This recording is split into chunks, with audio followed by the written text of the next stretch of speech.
بسم اللہ الرحمن الرحیم۔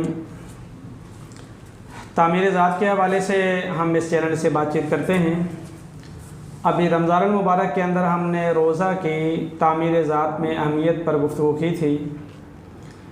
ہم نے جس وقت اسلام کے دیگر احکامات پر غور کیا تو اندازہ ہوا کہ بہت سارے اسلام کے احکامات ایسے ہیں جو انسان کی شخصیت کو تعمیر کرنے میں بڑے معد اور معاون ہیں۔ اسلام کی عبادات میں سب سے اہم ترین عبادت نماز کی ہے۔ اگر ہم نماز کے ارکان میں غور کریں، اس کے شرائط میں غور کریں، اس کے فرائض میں غور کریں تو اندازہ ہوتا ہے کہ ہر فرض اور ہر شرط کی ادائیگی کے اندر انسان کی ذات، اس کا جسم، اس کی روح، اس کی شخصیت کے تعمیر کرنے کے بے شمار مراحل ہیں اور بے شمار مواقع اور ذرائع ہیں۔ بالخصوص حالیہ وبا کے تناظر میں اور بہت سارے سائنسدانوں اور ڈاکٹروں کی تحقیقات کے تناظر میں اگر دیکھا جائے تو شریعت اور سنت کو وہ لوگ اس انداز سے آج ثابت کر رہے ہیں کہ طبی لحاظ سے، صحت کے لحاظ سے شریعت کے ارکان، نماز کے ارکان، اس کی شرائط ہر مسلمان کی جسم، اس کی روح اور اس کے مزاج کو بہتر بنانے کے اندر بہت اہم کردار ادا کرتے ہیں۔ چنانچہ نماز سے پہلے ہم جن چیزوں کا اہتمام کرتے ہیں اس کے اندر بہت بڑا دخل صفائی کا ہے، وہ جسم کی صفائی ہو یا کپڑوں کی صفائی ہو۔ چنانچہ جب انسان پاک ہونے کے لیے غسل کرتا ہے تو اس کے اندر کلی بھی فرض ہے، جسم کو دھونا بھی فرض ہے اور غرارے کرنا بھی فرض ہے۔ اب یہ کلی منہ کی صفائی ہے، جسم دھونا جسم کی صفائی ہے اور غرارے کرنا جو ہے وہ گلے کی صفائی ہے۔ آج کے حالات میں جس وبا سے ہم گزر رہے ہیں اس کے اندر بھی یہ کہا گیا ہے کہ ہاتھوں کو بار بار دھوئیں اور غرارے کریں، اپنے منہ کو صاف رکھیں، ہاتھوں کو صاف رکھیں۔ اسی طریقے سے جب ہم وضو کی طرف آتے ہیں تو وضو کے اندر سب سے پہلی چیز وہ ہاتھوں کا دھونا ہے اور صاف کر کے دھونا ہے، مل کر دھونا ہے۔ اس کے بعد چہرے کا دھونا ہے، پاؤں کا دھونا ہے، سر کا مسح ہے۔ تو یہ سارے جو وضو کے ارکان ہیں یہ سب کے سب جو ہیں وہ ہماری صحت کے ضامن ہیں اور اس وبا کو دور کرنے کا ذریعہ اور طریقہ ہے۔ اسی طریقے سے جو نماز کے ارکان ہیں، نماز کا جو ڈھانچہ ہے، نماز کی جو حیت ہے،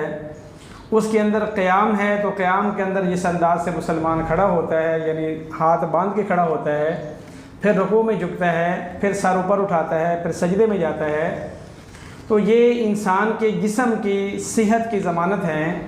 بہت سارے ڈاکٹر آج بھی یہ کہہ رہے ہیں کہ جو لمبا سجدہ ہے وہ انسان کی صحت کے لیے بہت مفید اور ضروری ہے۔ کیوں کہ اس سے دوران خون دماغ کی طرف آتا ہے، پھیپھڑوں کی طرف جاتا ہے اور جتنا لمبا سجدہ ہوگا اتنا ہی اس کے جسم اور اس کی صحت کے لیے معاون اور مفید ہوگا۔ اسی طریقے سے رکوع کے اندر جھکنا ہے۔ جو حضرات کمر درد والے ہوتے ہیں انہیں ڈاکٹر یہ کہتے ہیں کہ آپ اس انداز سے تھوڑا سا جھکیں تاکہ آپ کی کمر سیدھی ہو اور آپ کے پٹھوں کو جو ہے تقویت ملے۔ بالکل اسی طریقے سے جب ہم نماز باجماعت پڑھتے ہیں تو وہ بھی ہماری تعمیر کو بہتر کرتی ہے۔ جب انسان مجمع میں جانے لگتا ہے تو اپنے سراپا پر نظر ڈالتا ہے کہ کیا میں اس وقت اس حالت میں ہوں کہ میں مجمع کے اندر جاؤں، تو اپنی شخصیت کو نکھار کے جاتا ہے، اپنا چہرہ بنا کے جاتا ہے، بال سنوار کے جاتا ہے اور نماز کے لیے جو اچھے صاف اور عمدہ اعلیٰ کپڑے پہننا ہے تو نماز با جماعت کے لیے انسان اس کا اہتمام کرتا ہے کہ میں اللہ کے گھر میں جا رہا ہوں، امام کے ساتھ مل کر، نمازیوں کے ساتھ مل کر با جماعت نماز پڑھنے جا رہا ہوں، تو ایک بار اپنی شخصیت کو وہ سنوارتا ہے، بہتر کرتا ہے۔ جب مجمع میں جاتا ہے تو انسان کا دکھ اور سکھ، اپنے غموں کا ظاہر کرنا، دوسروں کی خوشیوں میں شریک ہونا، ان کے احوال کو جاننا، یہ عمل بذات خود انسان کی صحت پر، اس کی شخصیت پر، اس کے دل پر، اس کے دماغ پر اچھے اثرات ڈالتا ہے۔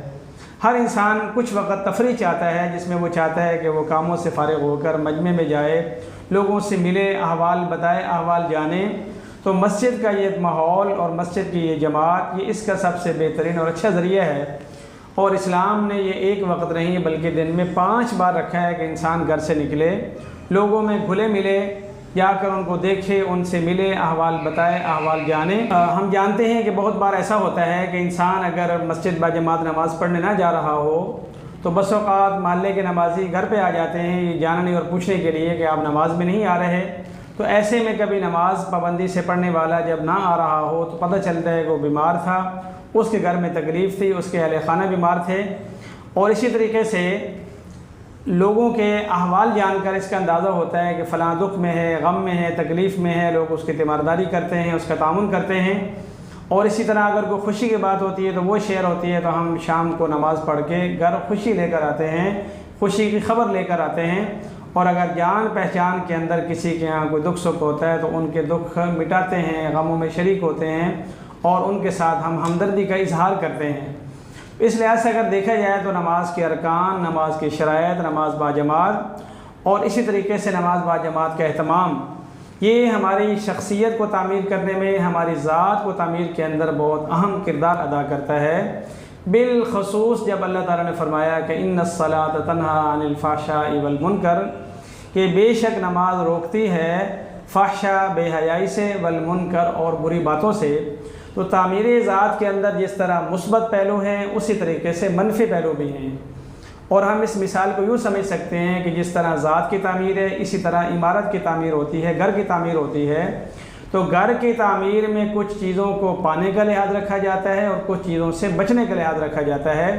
جیسے چھت کی تپش ہے، ہوا کی بندش ہے، روشنی کا کم آنا یا نہ آنا ہے۔ تو روشنی لینا یہ مکان کی تعمیر میں ضروری ہے، اور روشنی کم آنے والی رکاوٹ کو دور کرنا یہ مکان کی تعمیر میں ضروری ہے۔ ہوا کا حصول تعمیر کے اندر ضروری ہے، تو ہوا آنے میں رکاوٹ ڈالنے والی چیزوں کو روکنا اور ہٹانا بھی ضروری ہے۔ تو نماز جس طرح ہماری شخصیت کو تعمیر کرتی ہے، بہتر بناتی ہے، ہماری جسمانی صحت کی ضامن ہے، تو اسی طرح برائیوں کی روک تھام کے اندر بھی نماز کا بڑا دخل ہے،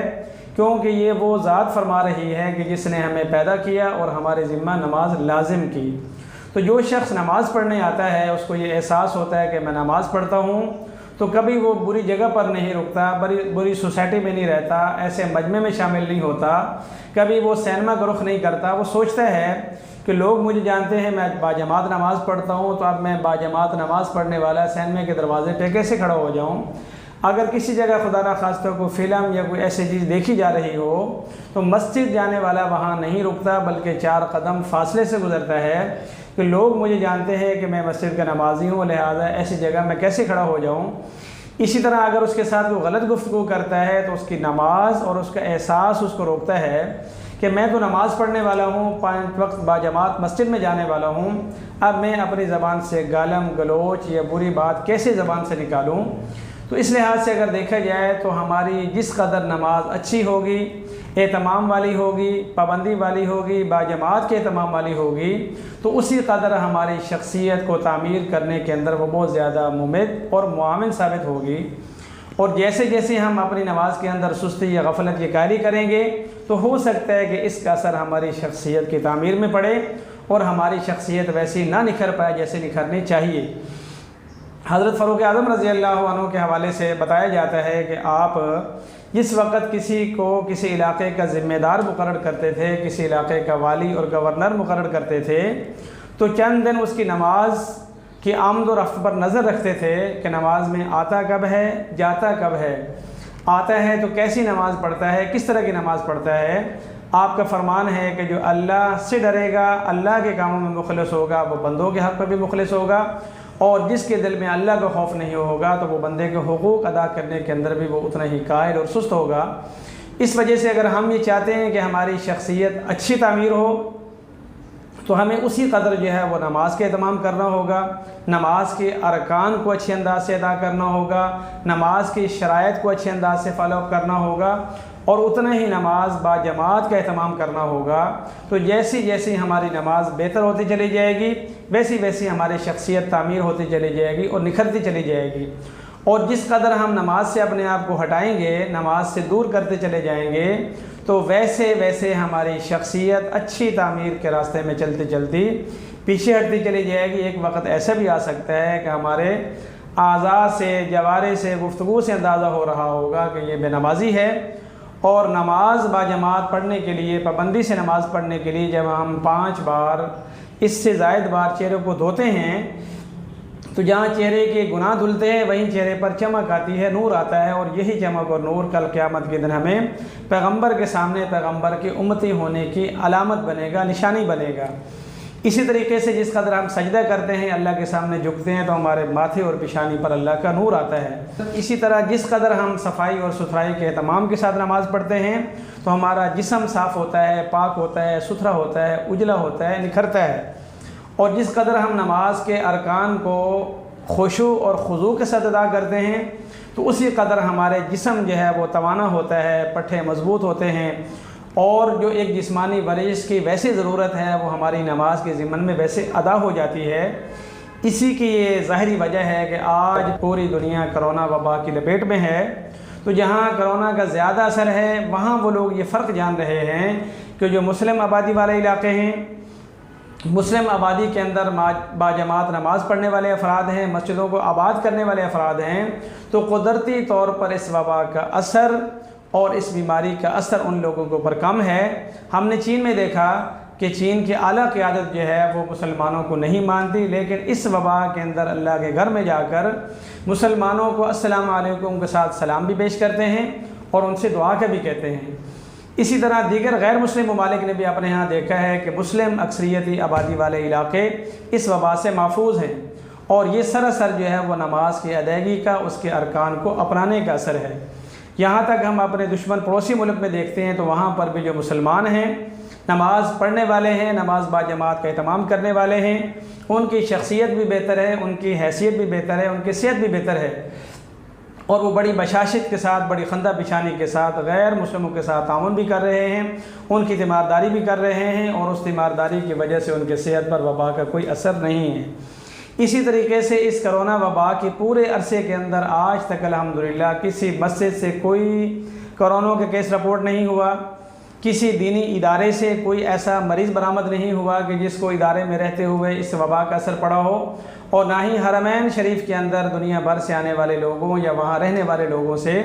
اس مقدس جگہ پر جو ہے وہ اس وبا سے کو متاثر ہوا ہو۔ تو یہ کیوں؟ اس لیے کہ نماز کی ارکان، اس کی شرائط، صفائی ستھرائی، اعضاء کی ادائیگی، ارکان کی ادائیگی، سجدہ، رکوع، قیام، یہ ساری چیزیں ایسی ہیں جو صحت کو بنانے والی اور بیماری کو ہٹانے والی ہیں۔ اس وجہ سے آج سے ہم اس بات کا عزم کریں گے کہ ہمارے ذمہ اپنی شخصیت کو بہتر تعمیر کرنا ضروری ہے۔ اس کے لیے ہمیں بہت زیادہ باہر کی چیزوں کو اپنانے کی یا لینے کی ضرورت نہیں۔ ہم اخلاص کے ساتھ اللہ کی رضا کے لیے اللہ کی عبادت کو بجانے والے بن جائیں، اور اللہ کی عبادت کو بجا لانے میں سب سے اہم چیز چونکہ نماز ہے، تو نماز کی جو طہارت والی شرط سے لے کر خشوع اور خضوع تک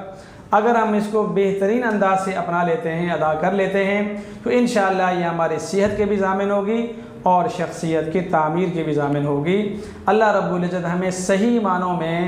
صحیح طریقے کے ساتھ نماز پڑھنے کی اور باجماعت پڑھنے کی توفیق عطا فرمائے، اور اسی کے ساتھ ساتھ ہماری صحت کی حفاظت فرمائے اور ہماری شخصیت کو جو ہے وہ اچھے انداز سے تعمیر فرمائے۔ آمین۔